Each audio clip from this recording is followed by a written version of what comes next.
How's it guys, Munash here, and today we have a bit of an interesting Abyss showcase with Shang-Chi. And this is gonna be against Abyss Aegon. So he has the generic skill Abyssal ability, where basically you have no offensive ability accuracy except while using special attacks. That means you can't access your Wushu strikes, so no slow or stun debuffs from medium ending combos. And I did try to apply slow just to make sure, because I know Abyss Korg has been bugged for quite some time, so the Abyssal ability doesn't actually work properly for that fight, or at least not consistently unless they've fixed it more recently.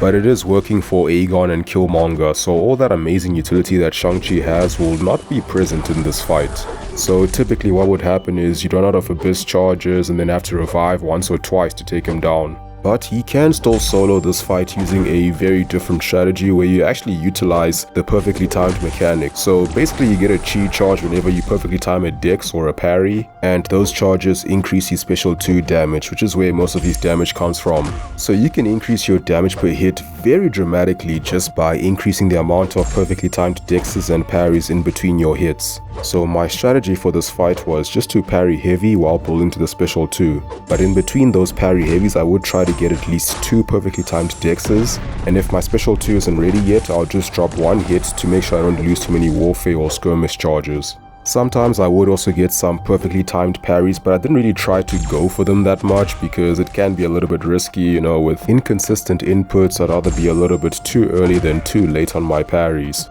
So this fight required a bit more concentration than the usual Shang-Chi fight, although it actually wasn't that bad. Like, I thought I was gonna get bored and, you know, maybe just get fatigued mentally or tired of the fight, but it actually kept me engaged at a good level. Not like Quaking Abyss thing, which took, what, 20 minutes and required a lot more concentration.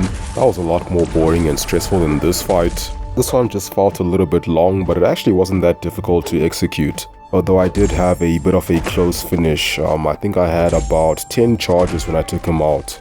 So yeah, that's pretty much the strategy for this fight, and the reason why I did it in the first place was because I didn't bring a Mystic champ to my Carina's Challenges challenge. So I brought 2 slow champs, She-Hulk and Shang-Chi. Then I also brought Falcon for Collector mainly, and Void for the hero reversal stuff, and then also Warlock because my Void is quite low sig, so I didn't want to use him against Havoc or even Cyclops. And my long shot was still rank 1 unduped as a 6-star, even the 5-star is rank 1. But with She-Hulk in the team, I wouldn't really need Diablo or any other Mystic because she works pretty well for the Cosmics.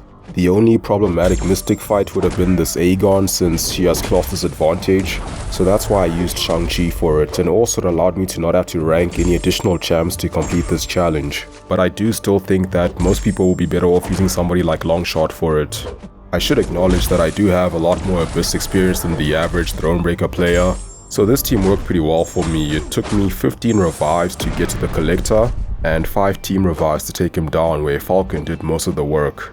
So yeah, that's all I have to say for this one. Hope you guys found this interesting, and as always, thank you for watching. Have a wonderful day, and I'll see you soon.